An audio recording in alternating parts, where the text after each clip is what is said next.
Hey guys, welcome in and a very happy new year to you and welcome back. It is time to talk Kentucky Derby. It is time to talk some horse racing. Pony Pundits 2022 coming back at you, powered by WagerTalk.com. And it feels like forever. Let's see if these two guys look anything different than the last time we saw them as we welcome back in. Nope, still as ugly. There they are. Marco and Sig in the house here, guys. Welcome in, gentlemen. I can't believe it. It feels like forever. The Breeders' Cup was just a couple of months ago, but here we are, 2022, Marco, kicking everything off as we've got Kentucky Derby coming up on our mind. And it's a brand new year and a brand new opportunity to start cashing some tickets at the window at the track. I'm looking forward to the road to the Kentucky Derby. And, you know, we had a slight post-time delay here. Sig got caught in the starting gate. We had to get that remedied up, and we're set to go now. A little holiday, you put a couple pounds on in holiday. I did myself as well. So we got to get back in training. It's that time. And exciting weekend. We've got some young 3-year-old stars, and this is a fun time of the year, Joe, because everybody has that hope that they got the horse that's going to be, in the winner's circle that first Saturday in May. And this is where we start putting the pieces of the puzzle together to see who that's going to be. Yep. Yeah, no, it is. It gets to be, it's fun. I mean, let's face it here, guys. It's actually, Sig, it's good to be back at the track, big to open the forum here and get ready to rock and roll. What have you been doing here over the last couple of months as the Breeders? Well, Joe, I've been sleeping a lot, Marco, will tell you that. And I didn't mind our little hiatus there. It was nice not to have to worry about prepping for the show, but it is good to be back here.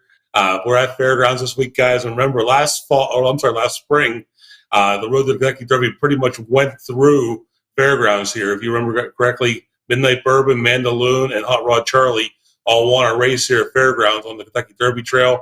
And it looks like we may have another competitive field here coming tomorrow.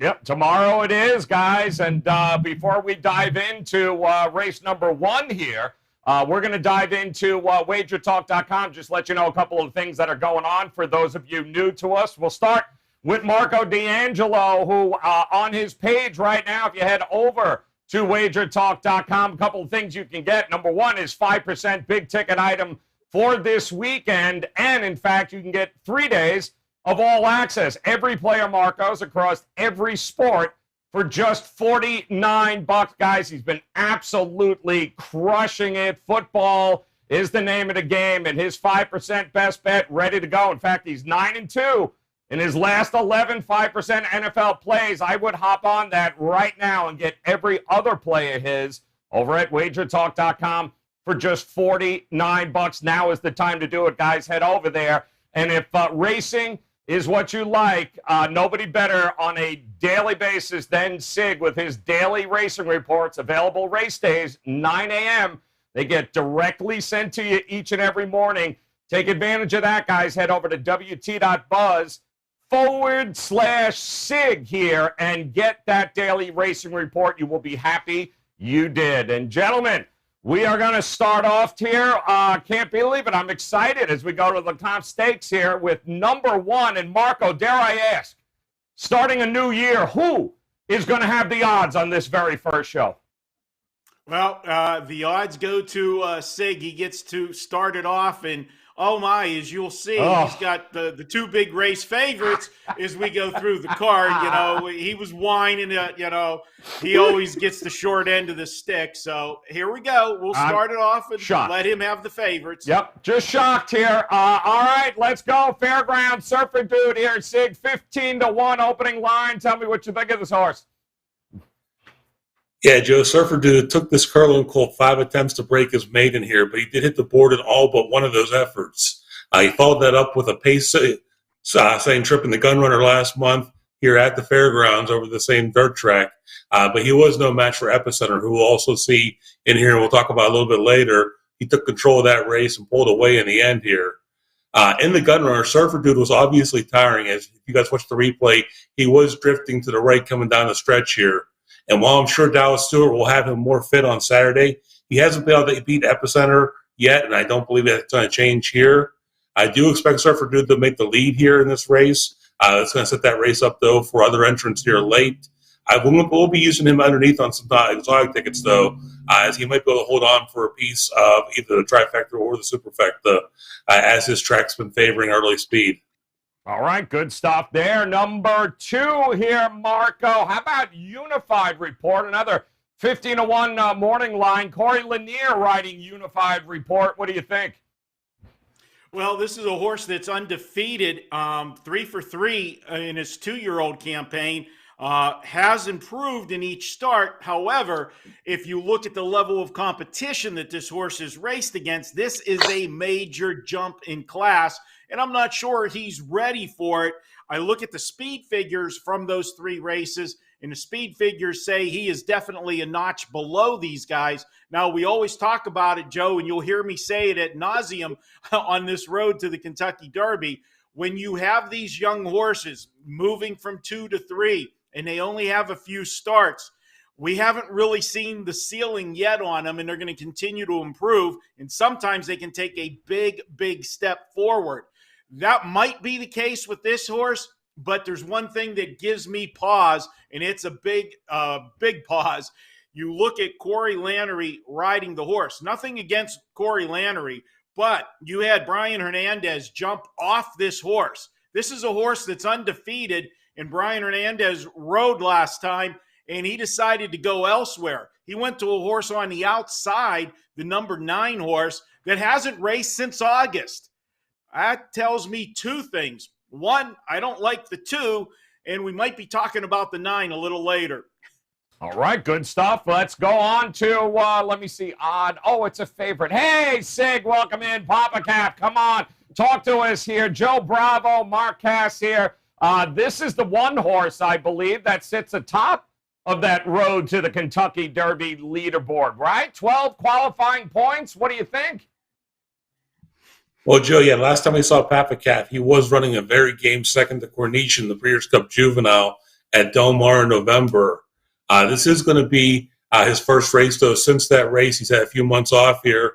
He's been training well, though. They have had him at the fairgrounds since the middle of December, and those works have been quick, so I have no concerns that he'll have any problems with the surface here. The trainer, Mark Casse, has been hot recently, winning 22% of his races over the last month, and this gunrunner colt should be primed for a very strong effort on Saturday. I told you guys already, remember last spring, the fairgrounds was the best circuit on the Derby trail here. I think Pappacap's definitely going to be a Derby contender in this field, and I expect a very strong effort from him. He is one of the top win contenders here on Saturday. All right, we'll see here. Very experienced at that distance. And how about number 4? Talk about experience. Marco Trafalgar knows this track, knows the fairgrounds. 5-1 as an opening line here. Will it pay dividends for him? Yeah, this is an interesting horse. I like the progression of this horse. He's had 3 lifetime starts, 2 wins and a second, so you can't fault anything that he's done. But just like we talked about the 2 horse, this is a horse that is making a class jump. He won 3 races. They were all 2 maiden races, maiden special weights. Then he jumped up into an allowance optional claimer race. So facing this class of horse is going to be a big test. What I do like about the horse, if you go back and watch his last race, he has a style where he can come from just off the pace. He had a perfect trip in his last race, drew clear, and then all of a sudden, a horse came from nowhere and actually got ahead in front of him in the stretch. What impressed me is that he did dig in after, getting past for a brief second and ended up coming back and winning the race. Those are the kind of things you like to see on 2-year-olds when they're, making those steps forward. He learned a lot in that race and has a license to improve. This is a horse that if I extend my tickets that might fall on the bottom end of a trifecta or a superfecta, but I will say for the show, he's not going to make the cut for my top 4, as I have 4 horses I like better. All right, he's got a few other horses he likes. We'll see who that is, and we'll go to number 5 with Epicenter here. Also, Won this track with the gun runner here, Sig. Very experienced. And Joel Rosario returning for the saddle trip here. What do you think about number 5 at a 9-5 opening line? Yeah, Joe, Steve Asmussen won this race last year at Midnight Bourbon, if you guys remember, and he went on to have a very successful 3-year-old campaign.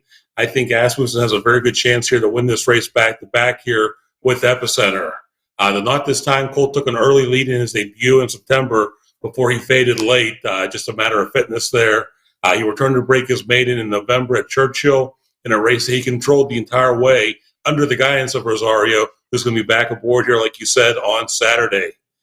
In his last effort, that Gun Runner Stakes here at Fairgrounds, he sat just off that early pace setter before being asked for more and taking control down the stretch here, winning by more than 6 lengths. But what I really liked in that race here was the gallop out, as he looked like he had a lot more to give here. He's going to appreciate this extra distance. I think Trader Steve Asmussen has him ready to fire on Saturday, and having Rosario aboard is definitely a positive here. Epicenter here is a top win contender.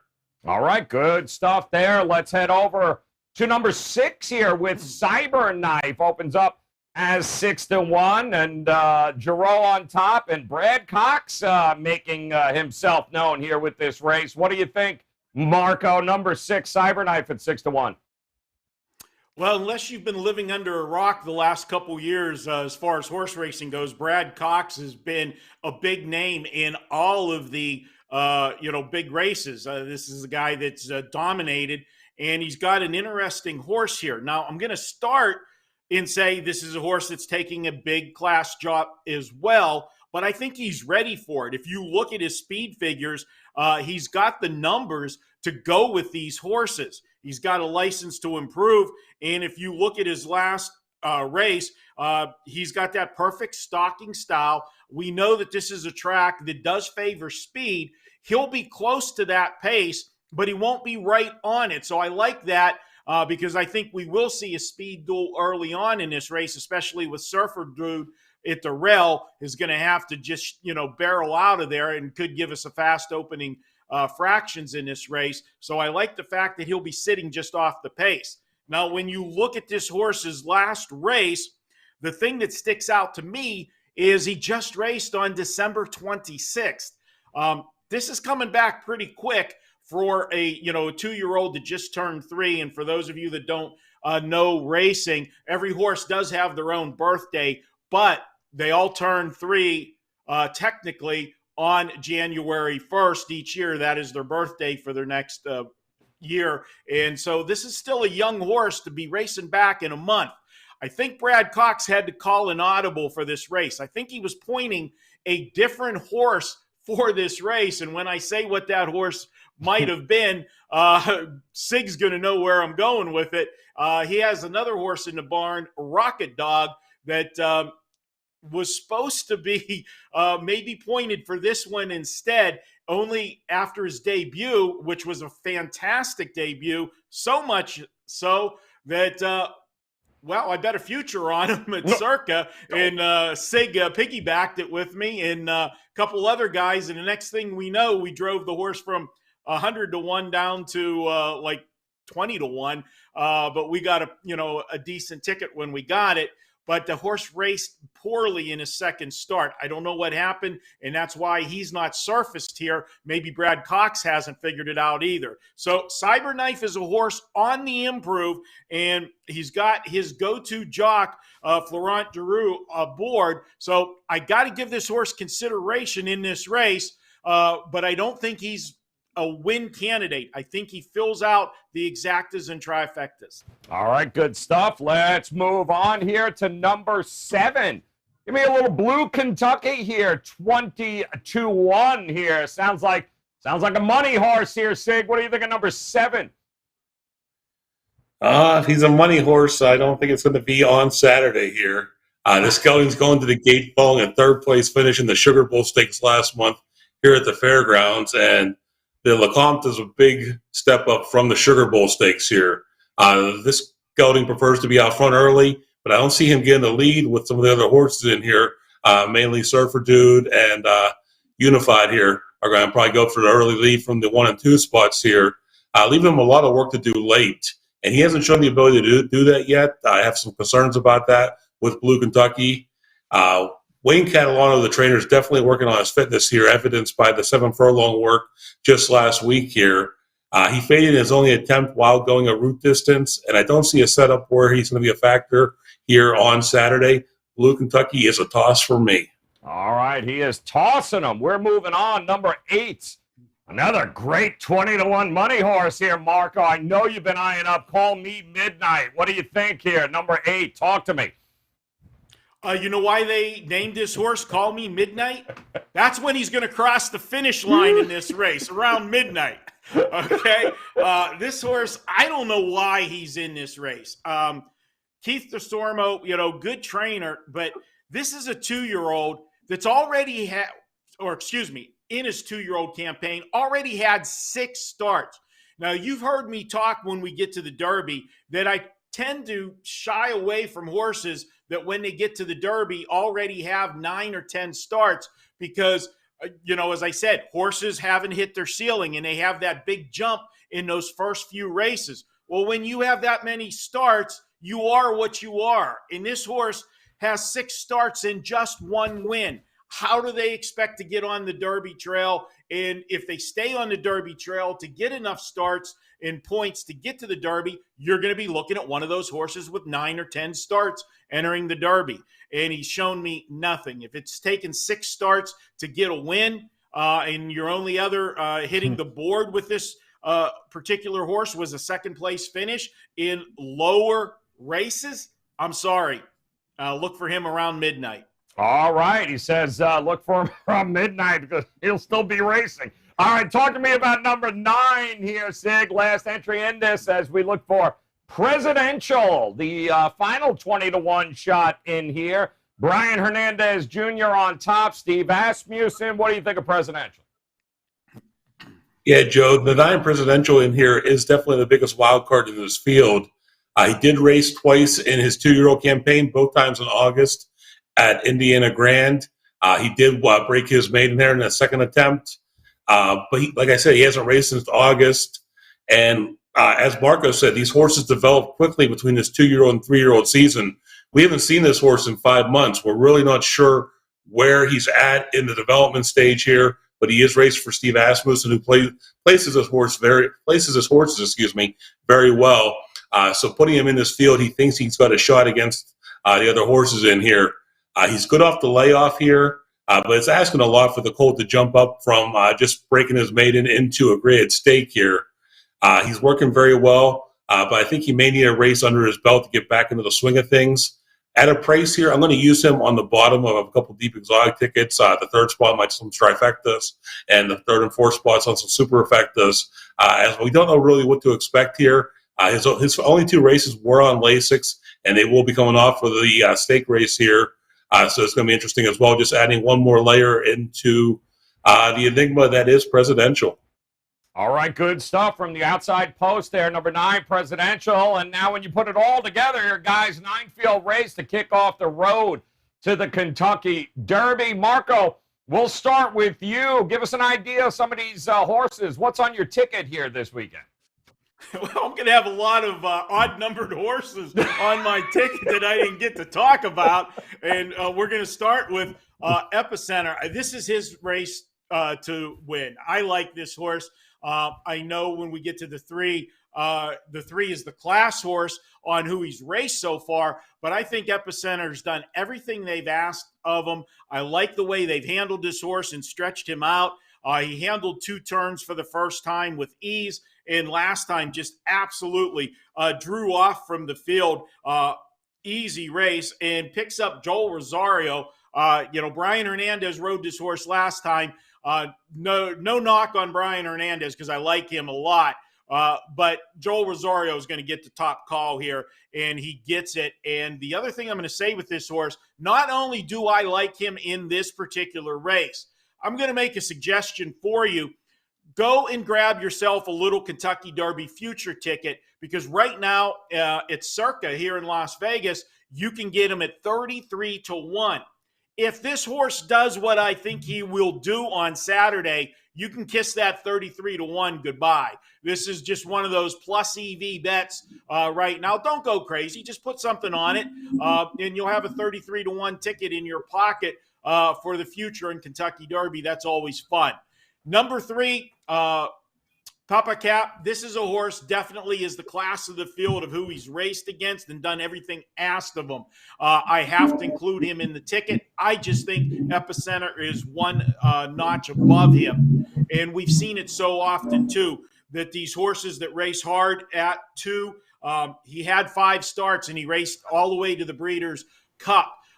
Sometimes they don't come back as strong at 3, and this would be the telling tale, that first race of the 3-year-old season, and that's why I'm taking the 5 over top of him. The 6 horse I already talked about. I think he's got a big shot to improve. And that X-Factor horse, the 9, Presidential at 20-1.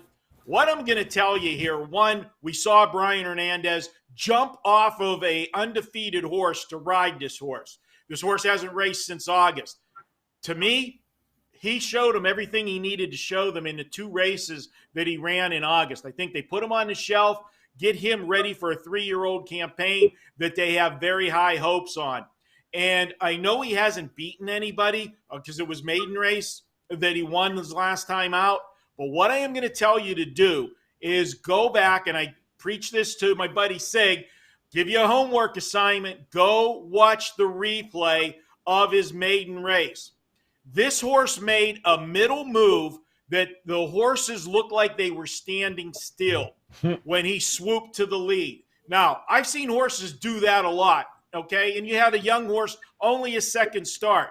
They'll do that, and when they get to the lead, they don't know what to do. They're green, they're looking around, they're waiting for another horse to come up on them. Not this one. Not only did he have that impressive swoop move, but when he got to the lead, he drew off in a hand ride. That was impressive to me. I think this horse, the sky is the ceiling. I'm going to put him on the ticket.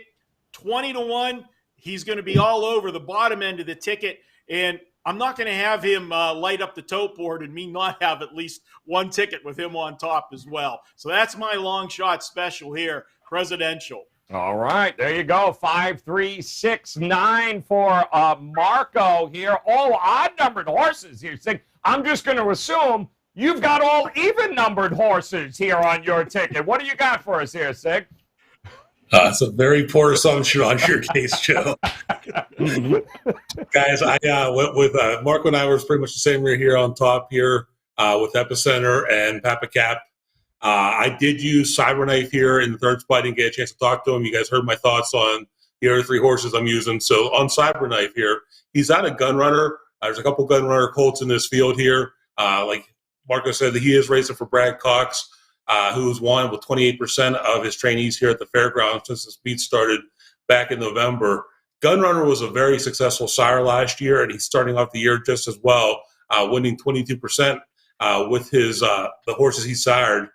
Cyberknife crossed the finish line first in his debut here, but he was disqualified the second for interference in the stretch. He officially broke his maiden at Fairgrounds last month with Florent Giroux aboard, and Giroux is returning the ride here on Saturday. When he rides for Brad Cox, they're winning at a 26% rate, and they're in the money 59% of the time, so I like to put those figures there.